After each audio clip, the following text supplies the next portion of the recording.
कई बार कुछ चीजें अपने हाथ में नहीं होती, हम अपना मैक्सिमम दे चुके होते हैं लेकिन चीजें हमारे हाथ से निकल चुकी होती हैं। ऐसी सिचुएशन में क्या करना चाहिए और कैसे ऐसी सिचुएशन को डील करना चाहिए, इस पे हम बात करते हैं। एक स्टोरी के थ्रू अंडरस्टैंड करेंगे कि इस तरीके की सिचुएशन को कैसे डील किया जा सकता है और क्या राइट वे है, how to deal such kind of situations.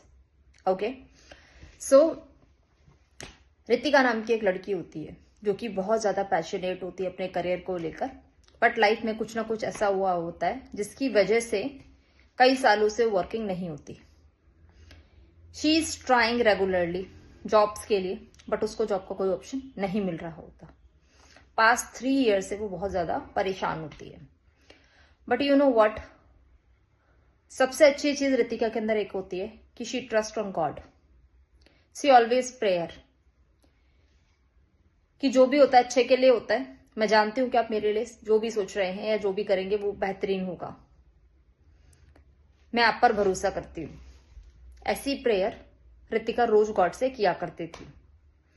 सो एक दिन एक कॉल आता है, उसको कहा जाता है कि आपकी डिटेल्स हमें एक पोर्टल के थ्रू मिली है, are you still looking for job. Ritika की आंखों में आंसू होते हैं और वो कांपती हुई आवाज में कहती है, yes I am looking for. He said कि कल का इंटरव्यू अलाइन कर दिया गया है, timing and details we will share you. अब रितिका मन ही मन बहुत खुश होती है। तभी उसकी एक फ्रेंड होती है आरती, जिससे मिलना रितिका को अचानक से पड़ जाता है। अब आरती को जैसे ही पता चलता है कि रितिका को एक जॉब का ऑप्शन आया है, आरती को बहुत ज्यादा टेंशन हो जाती है। She is not feeling well. अब उसे इतना ज्यादा स्ट्रेस हो रहा होता है कि वो बता भी नहीं पाती। मतलब वो भी रितिका की तरह कई सालों से जॉब के लिए सर्च कर रही होती है, बट जब उसे पता चलता है कि कॉल उसको ना आकर रितिका को आया है तो उसके अंदर वो जेलसी की भावना और बढ़ जाती है। तो वो रितिका से बड़े फ्रेंडली वे में पूछती है, किस कंपनी का तुमको कॉल आया। ओ माय गॉड, वो कंपनी तो बहुत अच्छी है, बहुत अच्छी प्रोफाइल्स के वहां पे जॉब के ऑप्शन निकलते हैं, वहां पेमेंट बहुत टाइम पे मिलता है। वैसे बातें कर करके सारी इंफॉर्मेशन रितिका से निकाल लेती है। और अगले दिन रितिका के मीटिंग टाइम से कुछ घंटों पहले मिलकर आती है एचआर से, और वो वहां जाकर रिसेप्शन पे बोलती है कि I want to meet HR head. अब जो एचआर हेड होता है वो मिलता है, तो एचआर हेड उसको कहता है कि यस मैम। तो यहां पर आरती कहती है कि I just want to warn you something. अब जो एचआर होता है वो थोड़ा सा घबरा जाता है। वो कहता है, किस रिगार्डिंग वार्न करना चाहती हैं आप मुझे। तो कहती हैं कि आपकी तरफ से कॉल गया है रितिका नाम की मेरी एक दोस्त को। आपके जानकारी के लिए बता दो, प्रीवियस जॉब से उसको निकाला जा चुका है बिकॉज ऑफ डिसऑनेस्टी। अब उसके बाद जो एचआर होता है वो साइलेंट हो जाता है और जो आरती होती है ये सब बोल के वहां से चली जाती है। अब कुछ घंटे बाद जैसे ही वहां पर रितिका जाती है तो एचआर रिसेप्शन पे बोलने के लिए कह देता है कि उनको मना कर दीजिए, वी हायर्ड ऑलरेडी। रितिका बहुत ज्यादा अपसेट होके वापस आती है और वो बहुत रोती है। स्टिल वो प्रे करने के लिए जाती है और वो बोलती है कि God you always hears me, just help me out. आपको सब पता है कि क्या हुआ है मेरे साथ, प्लीज हेल्प मी आउट। ऐसा प्रे करके वहां से चली जाती है। देन उसको होता क्या है कि कुछ टाइम के बाद उसकी एक फ्रेंड आती है कनिका। अब कनिका रितिका को फोन करती है और उसको बोलती है कि मैं तुमसे कब से बात करने की कोशिश कर रही हूँ, तुम्हारा फोन ही नहीं लग रहा और मैं तुमको ढूंढ भी रही थी। तो रितिका पूछती है क्यों। तो यहां पर कनिका बोलती है कि मेरे एक अंकल हैं और वो जॉब के लिए सर्च कर रहे हैं एक ऐसे एम्प्लॉय को जो ऑनेस्ट हो। तो मेरे माइंड में तुम्हारा नाम आया तो मैंने उनको सजेस्ट किया। काफी लंबे टाइम से मैं तुमको ढूंढ रही हूँ यही न्यूज देने के लिए, कल आके मिल लो और अपना जॉब शुरू कर दो। अब यहां पर जो रितिका होती है उसको अंदर से बहुत खुशी फील होती है, गॉड को थैंक यू कहती है। फिर कहीं ना कहीं उसकी जो फ्रेंड होती है आरती अगेन उससे मिलती है और कहती है कैसा रहा। तो यहाँ पर रितिका जो होती है वो कुछ नहीं कहती है, वो शांत हो जाती है। फिर आरती इधर उधर की बातें करते करते उसके पेट से इंफॉर्मेशन निकालती है। तो रितिका बताती है कि मेरी पुरानी दोस्त कनिका आई थी और उसके अंकल ने मुझे जॉब के लिए अप्रोच किया है कनिका के थ्रू, तो मुझे कल जाके मिलना है और फिर मुझे अपना जॉब शुरू कर देना है। अब यहां पर जो आरती है उसको फिर जेलसी फील होती है। तो आरती क्या करती है, उस मीटिंग टाइम से पहले अगेन जाती है और वहां पर सेम चीजें बोलकर आ जाती है। जब रितिका पहुंचती है तो अंकल जो होते हैं वो कहते हैं कि अभी हम लोगों ने जॉब का प्लान जो है पोस्टपोन कर दिया है, उसे अभी हम लोग नहीं देख रहे हैं। अब यहां पर रितिका और डिस्टर्ब हो जाती है, बहुत ज्यादा डिस्टर्ब होती है और बहुत बुरी तरह रोती है। तो उसकी एक फ्रेंड होती है कनिका, जो वापस से फोन करके अंकल से बात करती है। तो अंकल बताते हैं कि किसी ने उसको ऐसी जानकारी दी है कि वो एक डिसऑनेस्ट एम्प्लॉय है, उसे प्रीवियस जॉब से निकाला गया है। तो जो कनिका होती है बहुत शॉक्ड होती है, बिकॉज कनिका रितिका को बहुत सालों से जानती है और शायद कहीं ना कहीं वो वर्किंग भी रह चुकी है। सो उसे पता है कि रितिका की हैबिट्स क्या है और उसका वर्किंग कल्चर क्या है लोगों के साथ बिहेवियर वाइज अगर हम बात करें तो, और वो कैसे वर्क कल्चर में काम करना पसंद करती है। तो वो बहुत शॉक्ड होती है, वो अंकल को बहुत अच्छे से कन्विंस करती है। तो वो पूरा बताते हैं कि जो लड़की आई थी वो कैसी दिखती थी, उनको नाम याद नहीं होता।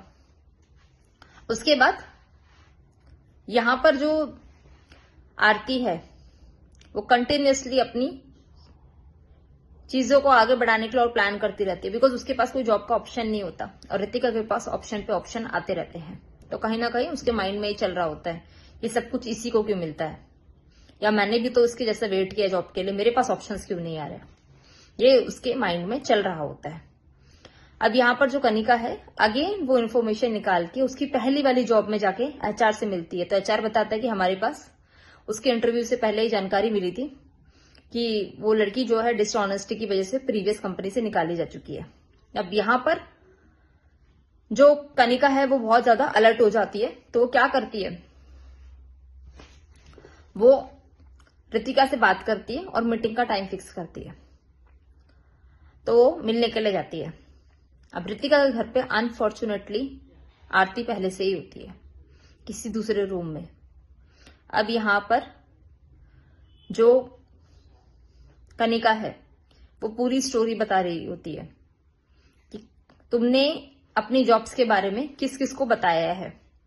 तो यहाँ पर रितिका बड़े शॉक्ड वे में बोलती है, मतलब कहती तुमने अपनी जॉब को, जब तुमको पहली बार जॉब का कॉल आया था तुमने किसको इन्फॉर्म किया था। तो बताती है कि उसने अपनी फ्रेंड आरती को बताया था। उसने कहा दिमाग पे जोर डालो, किसी और को बताए हो। She said no. कहती उसके बाद दूसरी जॉब का जब आया तुमने किसको बताया था। शी सेड मेरी फ्रेंड आरती को। तब जाके कनिका बताती है कि मैं अंकल से मिली थी और अंकल ने बताया उनके पास एक लड़की गई थी, कहीं ना कहीं वो जो हुलिया बता रहे हैं वो आरती से मिलता जुलता है। तो यहाँ पर जो रितिका होती है उसके लिए ट्रस्ट करना थोड़ा सा मुश्किल होता है। वो थोड़ा सा रिएक्शन देती है कि नहीं नहीं ऐसा नहीं हो सकता, आरती तो मेरी बहुत अच्छी दोस्त है, उसे तो पता है कि मैं लाइफ में कितनी ज्यादा डिस्टर्ब हूं, वो क्यों मेरे बारे में ऐसे कहेगी। तो जो कनिका है वो अंकल से फोन पे बात कराती है। अंकल उसका पूरा हुलिया बताते हैं कि कौन लड़की उनसे मिलने आई थी, वो कैसे दिखती थी।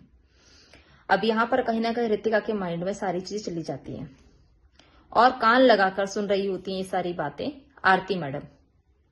उसके बाद आरती एंटर करती है और बहुत कामली वे में बोलती है, तुम्हारा तो कल इंटरव्यू था ना, क्या हुआ उसका।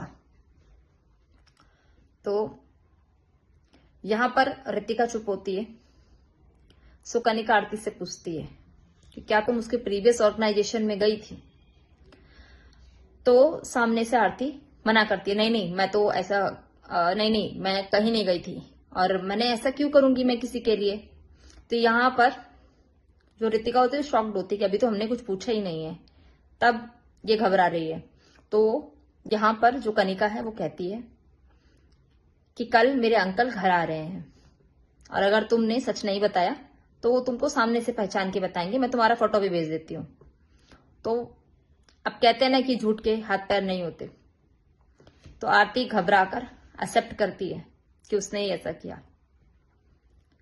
अब यहां पर रितिका पूछती है कि तुमने ऐसा क्यों किया, क्योंकि तुम तो मेरी बहुत अच्छी दोस्त हो, तुम मेरे लिए सब अच्छी बातें किया करती थी, तुम्हें मैंने अपनी लाइफ की हर एक प्रॉब्लम बताई है, तो तुमने मेरे साथ ऐसा क्यों किया।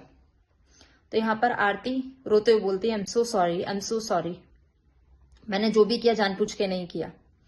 तुम तो जानती हो कि मैं भी लाइफ में स्ट्रगल कर रही हूं, मैंने भी तुम्हारी तरह अपने जॉब खोए हैं और ऑप्शंस नहीं मिले।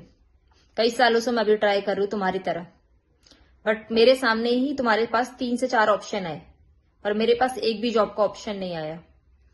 मैंने ये सब जानबूझ के नहीं किया और मेरा इंटेंशन नहीं था। यहां पर रितिका बहुत रोती है और बिना कुछ कहे शांत हो जाती है और वहां से चली जाती है और शांति से अपनी लाइफ को वापस से शुरू करती है। तो एक दिन जो रितिका है वो गुरुद्वारे जाती है। अब गुरुद्वारे में वो लंगर में प्रसादा दे ही रही होती है। तो बहुत बड़े बिजनेसमैन होते हैं जो उसको काफी देर से नोटिस कर रहे होते हैं और वो रितिका को अप्रोच करते हैं कि Ritika, I have a job for you, क्या तुम करना चाहोगी। रितिका स्माइल करती है। तो कहते हैं कि आई सॉ यू, तुम बहुत कामली डील करती हो चीजों को, तुम्हारे अंदर पेशेंस लेवल बहुत अच्छा है और तुम बहुत सॉफ्टली डील करती हो। मतलब यू नो कि चीजें हमने सुनी है तुम्हारे बारे में पहले भी, एक नाम सुनने में आया था, हो ना हो वो लड़की तुम ही हो। कहते हैं कि रूमर्स जो होते हैं वो जितनी तेजी से फैलते हैं उतनी तेजी से खत्म भी होते हैं। तो कहीं ना कहीं मुझे वो सब सुनने में आया और मैं तुमको काफी टाइम से नोटिस कर रहा था। कहीं ना कहीं मैंने तुम में एक खास चीज देखी कि तुम में रिवेंज नाम की चीज नहीं थी। तुम कैसे खुद को इतना काम रख पाती हो। तो रितिका आंसर करती है कि जब कुछ भी अपने वश में ना हो तो उसे गॉड पे छोड़ देना चाहिए, क्योंकि we all are humans, we have a certain limitations, जहां पर हम अपने लिमिट से आगे नहीं जा सकते। परंतु भगवान जिन्होंने धरती बनाई है उनके लिए कुछ भी लिमिटेड नहीं है। He can do anything. वो सब कुछ देख रहे होते हैं, बट मुझे इस बात का ट्रस्ट था कि भगवान जो भी करेंगे मेरे अच्छे के लिए करेंगे। ये कहकर वहां से जा ही रही होती है। तो बिजनेसमैन अपना कार्ड देता है, उसे बोलता है कल से ज्वाइन कर लो, मैं तुम्हें इतना पेमेंट मंथली करूंगा। रितिका एक्सेप्ट करती है और नेक्स्ट डे की तैयारी में लग जाती है। अब रितिका अपना पूरा बैग पैक करके जा ही रही होती है तो आरती सडनली दिखती है और आरती कहती है तुम कहाँ जा रही हो। रितिका कहती है मुझे आगे तो बढ़ना ही होगा। तो आरती कहती है कि मैंने तुमको कल सॉरी भी बोला था, मुझसे गलती हो गई। कई बार ट्रस्ट और फॉरगिव करना दोनों एक समान नहीं होता। जितना मुश्किल किसी पर ट्रस्ट करना है उतना आसान किसी को फॉरगिव करना नहीं होता, और दोनों ही चीजें इक्वली एक साथ नहीं होती हैं। ऐसा हमेशा नहीं होता कि हम जिन पर ट्रस्ट करते हैं उनको फॉरगिव इजीली कर पाए, या जिनको हम इजीली फॉरगिव कर पाते हैं हम दोबारा उनके साथ वापस से चल पाए, क्योंकि ट्रस्ट इज समथिंग जो एक बार ब्रेक होता है दोबारा बनता नहीं है। सो कहीं ना कहीं दोस्तों इस स्टोरी के माध्यम से मैं भी आपको यही कहने की कोशिश कर रही हूं कि ऐसे लोगों से जितना हो सके बचने की कोशिश करें और बिना कुछ रिएक्शन दिए वहां से मूव ऑन कर जाएं। This is only a right way to deal such kind of people who are full of jealousy. और ये आपको बहुत आसानी से हर जगह देखने को मिल जाएंगे, आपकी जॉब्स में, आपके फ्रेंड सर्कल में, आपके नियर बाय एरियाज में। It's very normal. कहां तक लड़ोगे आप ऐसे लोगों से। इट्स बेटर टू लीव, क्योंकि रितिका जाते वक्त ये कहती है कि जिन पे आप ट्रस्ट नहीं कर सकते उनको छोड़ के आगे बढ़ जाना ही बेहतर है। और ऐसे फ्रेंड्स मैं अपनी लाइफ में नहीं रखना चाहूंगी जिन पे मैं ट्रस्ट नहीं कर सकते। तो कहीं ना कहीं ये स्टोरी आपको सिखाती है कि सब कुछ सबको नहीं बताना चाहिए, बिकॉज हर एक इंसान की जर्नी अलग है, हर एक इंसान की ग्रोथ अलग है, हर एक इंसान की सक्सेस अलग है, हर एक इंसान के एग्जाम का रिजल्ट अलग है. So beware of such kind of people who are pretending they are your friends, they are your well-wishers. Avoid such kind of people and move on. Thank you.